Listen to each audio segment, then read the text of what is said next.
a struggle or understand what's going on in a debate or argument, what is the context?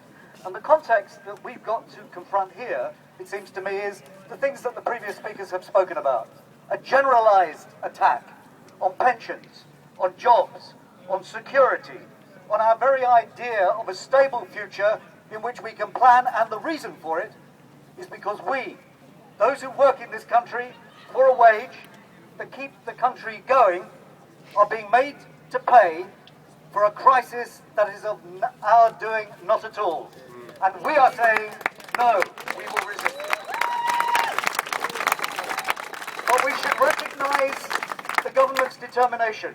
You only have to look 2 days ago at the announcement of a drive in parts of the Tory party to try and force through a no-fault dismissal scheme, which means removing all legal restraint on employers for dismissing people, with those people then having no recourse to the courts at all. That is just one detail of a generalised attack on us all. But that's only part of the context.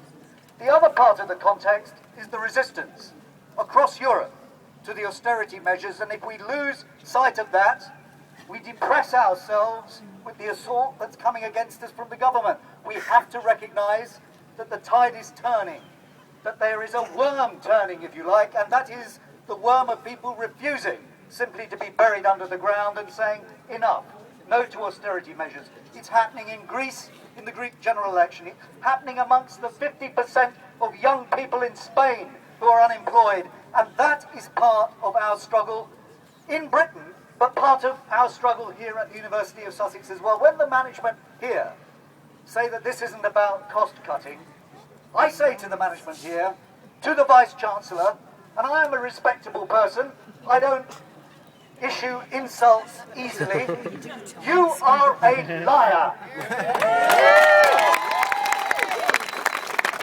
If this was not about cost cutting, why have you not sat down with the representatives of Unison and the UCU to talk about exactly what you want to do? You're not sitting down with them because you know that when you talk about privatisation, what that means is job insecurity. It means 1 year on the same conditions, and then the law says that your new employer can start tearing up the conditions that you've had for years. The other part of that positive context, though, that I was speaking about, and I have to tell you about, I only heard about it yesterday, what's happening here is not just happening in other parts of Britain, it's happening all over the world. And I heard one example of the resistance to it last night. In The Hague, and now spreading across Holland, the cleaners in the university said enough is enough in the way that they were being treated by the private company that employed them. And they said, we're not going to tolerate it anymore. And when they said they weren't going to tolerate it, they meant it. Because what they did was that they occupied the university. They did and learned from what the students had done previously, and they said, we are going to prevent this place operating. And they occupied the university, and that wasn't the end of it. What then happened is that cleaners across the city came to join them. First, out of solidarity, and then in order to spread the struggle into their workplaces.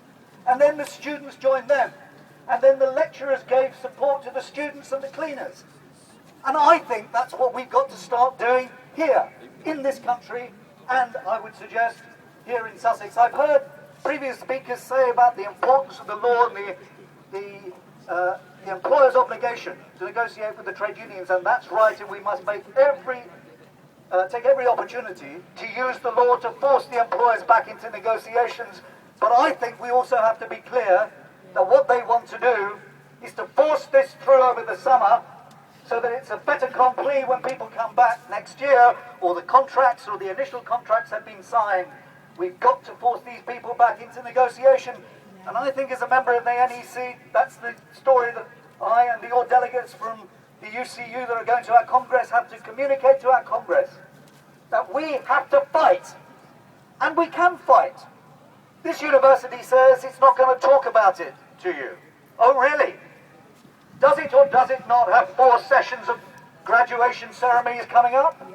What's it going to say to the parents who are faced with 50, 60, 70 lecturing staff and students giving out leaflets about the destruction of the quality of the service at Sussex in the first morning, in the afternoon of the first day, on the morning of the second day, on the afternoon of the second day of those graduation ceremonies. What's it going to say to the press when the press asks this university, asks the Vice-Chancellor who has lied to you, how he can charge £9,000 fees and privatise services in order to reduce the quality of what students get? What is he going to say? And then, if they don't come to talk to you then, what's this campus going to be like when it tries to earn its money over the summer from all the conferences that come here?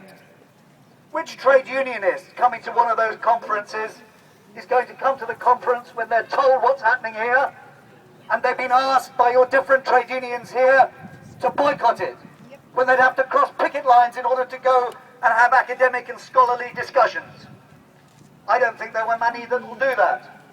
And I think we've got to take the gloves off now, because that's precisely what the employers are doing. We've got to think of every way. The legal, the extra legal, and if necessary, the illegal.